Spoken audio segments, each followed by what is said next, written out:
I'm 48, a regional finance director living in Seattle, where tailored shirts and pointed flats make up most of my closet. My husband, Richard, is 61 and long retired. His days are a slow, predictable loop of crossword puzzles, tending to our backyard roses and falling asleep to news segments on public television. We've become background noise to each other's lives, gentle, quiet, reliable. But I still want something more. Not chaos, not scandal, just that flicker of life. A reminder that I'm still here, still a woman who feels, longs, imagines. Our son, Evan, is 23. He's finishing his final semester of med school, sharp, thoughtful, and the kind of young man who still gives me a genuine thanks, Mom, after dinner. He's always leaned toward quiet, even as a little boy, clutching my arm in unfamiliar places. That tenderness never left him. Maybe that's why he's never really dated. Or maybe it's because I've always been the one he opened up to first. Over the years, we developed a quiet habit. When he'd feel weighed down by exams, pressure, expectations, he'd sit on the edge of my bed and I'd rub his shoulders. He said it helped him talk, helped him think clearly. I never questioned it. It felt natural, motherly. And somehow it stuck. Even now, when he's home from school and visibly worn out, he'll slump next to me on the sofa and simply say, "Hey, Mom, can you?" And I understand. Just last week, it happened again.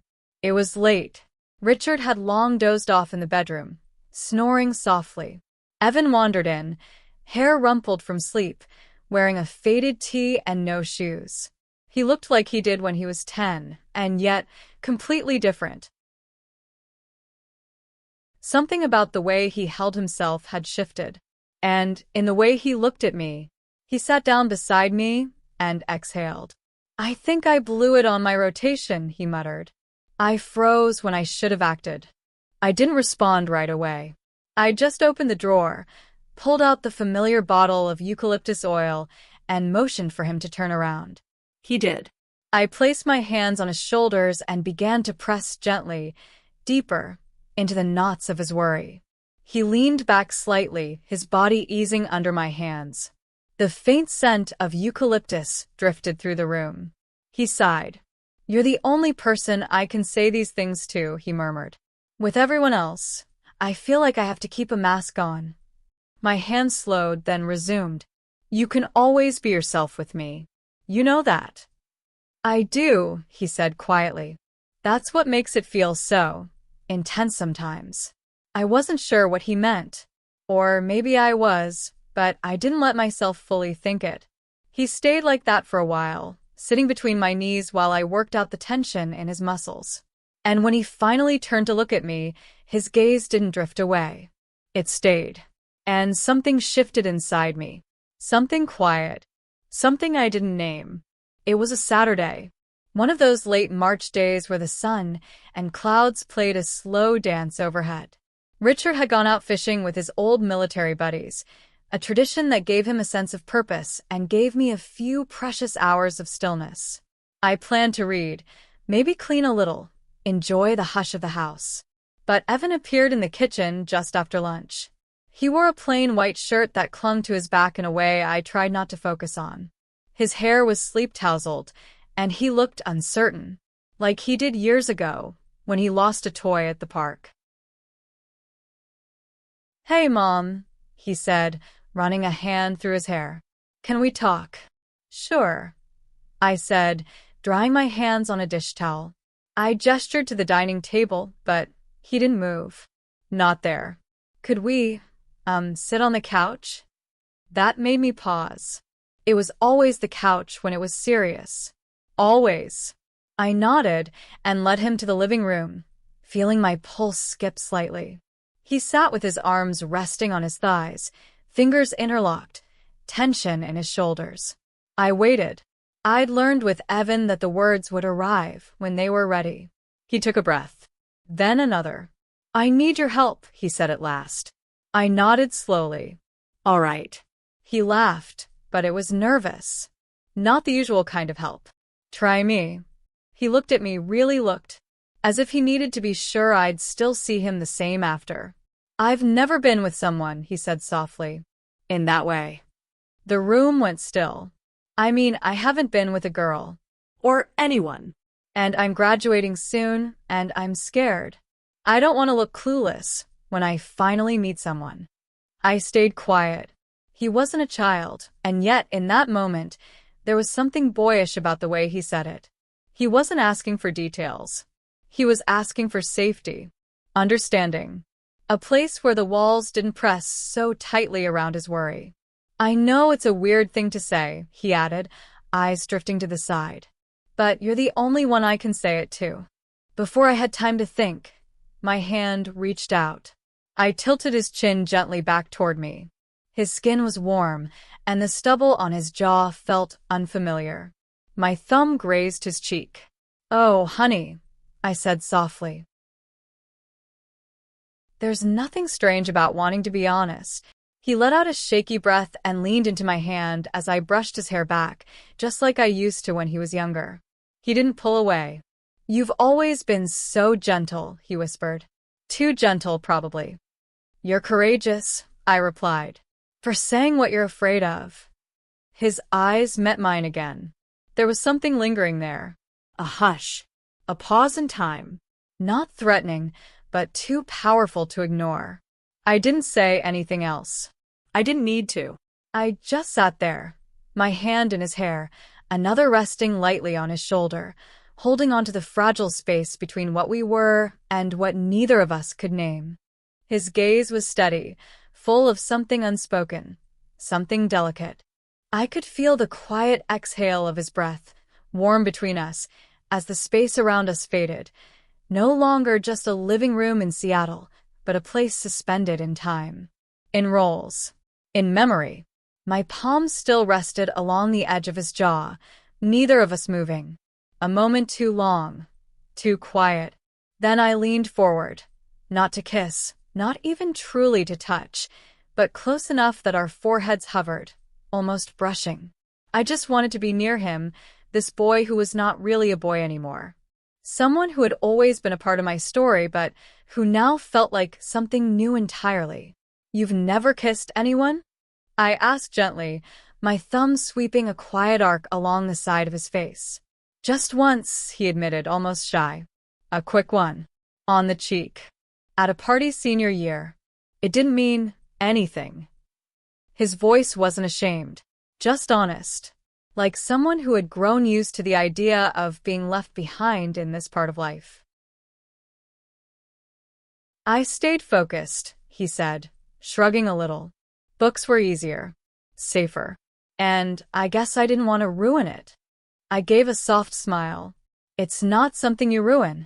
It's something you learn, with someone who cares." He chuckled lightly. Says the woman who never had to overthink holding hands.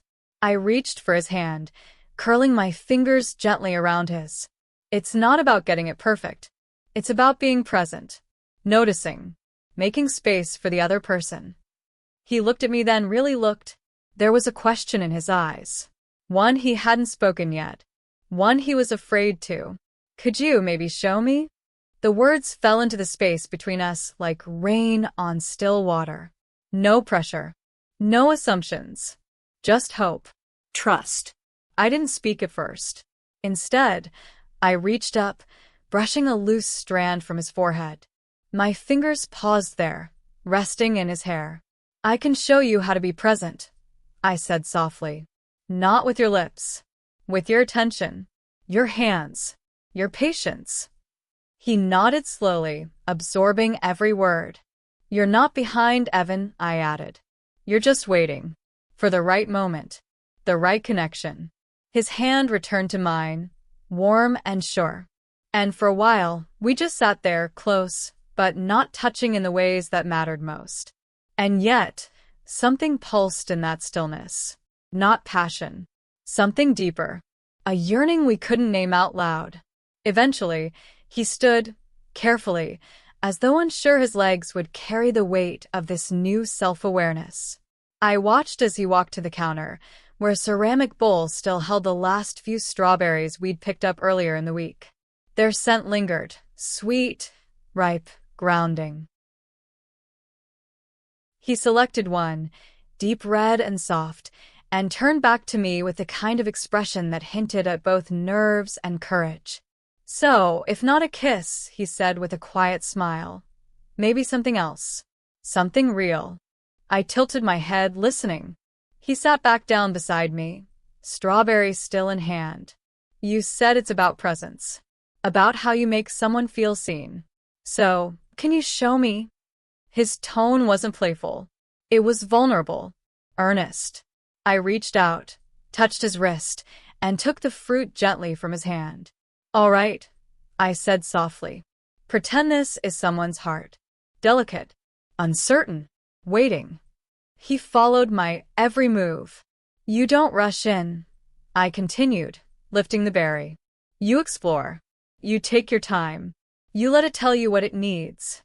My fingertips trace the edge of the fruit, down to the stem. You notice how it feels, how it responds, how it softens. He wasn't watching the strawberry. He was watching me. I brought the berry to my lips, barely brushing its edge. A kiss doesn't start with your mouth. It starts with care. I bit into it slow, focused. Juice burst across my lips. I let my eyes close for a moment, tasting the moment, then looked at him again. It's about how you make someone feel, I whispered. How you hold their attention like it's the only thing that matters. Evan nodded, a flicker of awe in his eyes. I think I understand. I handed him the rest of the berry. Then show me. He did, tentatively, but with intention. His hands mirrored mine, gentle and thoughtful. He wasn't trying to impress. He was learning, feeling. And as I watched, something inside me stirred, not a longing for touch, but a deep ache. A recognition that this moment had changed something between us forever. He looked at me when he finished. Was that right? He asked, a hint of strawberry still on his lips. It was true, I answered. And that's what matters most. What followed was silence. Not awkward, not heavy, just full. But inside me, something was shifting. My breath came faster. My skin warmed. And I stood, not to walk away, but to find grounding.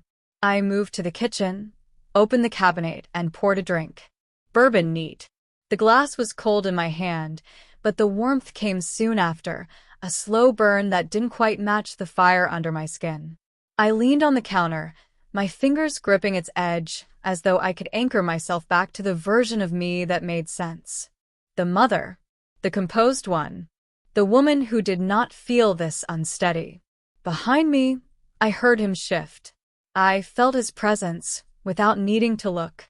And I hated that I didn't want the distance to grow. Eventually, I turned. He was still watching. Still open. Still silent. Evan, I began, and then stopped. What could I say? That I was proud of him? That we were dancing too close to a line we couldn't afford to blur? I stepped toward him. Slowly. Carefully. It wasn't that I meant to reach for him. I wasn't going to cross that line. I just needed him to see me, not as his mother, but as a person unraveling, standing in her own skin, uncertain. He stood too, as if drawn by something invisible, as if he knew we'd both stepped into a place that didn't exist before this exact second. I looked at him, at this young man I'd raised who now carried himself with quiet strength and searching eyes. And with that one glance, I felt it all. The bedtime lullabies, the scraped elbows, the whispered secrets during thunderstorms. All of it, rushing toward this moment like a tide I hadn't expected. And still, here we were. What are we doing? I asked, barely more than a breath. His shoulders lifted with a small inhale. I'm not sure, he whispered. Neither was I. So I did the only thing I could trust. I reached for his hand. Only his hand, folding it gently between mine, and leaned forward until my forehead rested on the back of it. My eyes closed. And in that small act, I let go. I mourned. Not a loss of love, but the part of myself I had tucked away for years. The part that still longed, that still felt deeply. The part that had been quiet for far too long. His hand stayed in mine, warm, steady, grounding, but it wasn't just physical anymore. It carried weight, history, questions we didn't ask, emotions we didn't name. When I lifted my head again, our eyes met. Too near. But he didn't let go. Neither did I. Everything around us hushed. The world pressed pause. Even the breeze outside, rustling the curtains, seemed to slow. Then he moved. A tilt forward. Subtle. Unsure. Not hungry, not forceful, just present. A question asked without words. The shift was undeniable. In his eyes I didn't see impulse. I saw hope. A need for comfort. For presence. Not flesh, but something even more intimate. The desire to be seen without fear. And I felt myself lean, too. Only for a second. But it was close. Too close. I didn't kiss him. But the space between us thinned to almost nothing. I felt the brush of his breath. The way his mouth parted slightly. My hand trembled as it rose. Not with passion, but with reverence. Not to take. Just to touch. Just to acknowledge. I placed my fingers gently along his cheek. The same way I might wipe away a tear. But he wasn't a child anymore. And I wasn't just the woman who had raised him. We were two people on the edge of something we couldn't explain. And I knew, if I stayed there any longer, I might forget who I was meant to be. So I stepped back. Slow. Controlled. Eyes still on his. I can't, I said, my voice even. We can't. He didn't speak right away. He swallowed hard. His eyes filled with something heavy, regret, maybe. Or maybe just realization. Did that mean something? He asked quietly. Or was I just... I stepped forward again, gently cupping his face with both hands. It meant something, I said. But that doesn't make it right. His eyes closed at my touch. He leaned into it like someone who'd needed warmth for a long time, but didn't know how to ask for it. I didn't know where else to feel safe, he whispered. And those words, so simple, so raw, broke something inside me. Not in fear, in recognition. You're safe, I said. You always will be, but not this way. He nodded, eyes still shut. When I withdrew my hands, he didn't try to follow them. Instead, he sat down again, quietly, his hands in his lap, his shoulders still. And I stood for a long moment, searching for what to say next. There was no need. The silence we shared wasn't painful. It was healing. And somehow, in that stillness, we began to find the thread that would lead us back, not to the version of ourselves we were before, but to something new, something honest, something whole.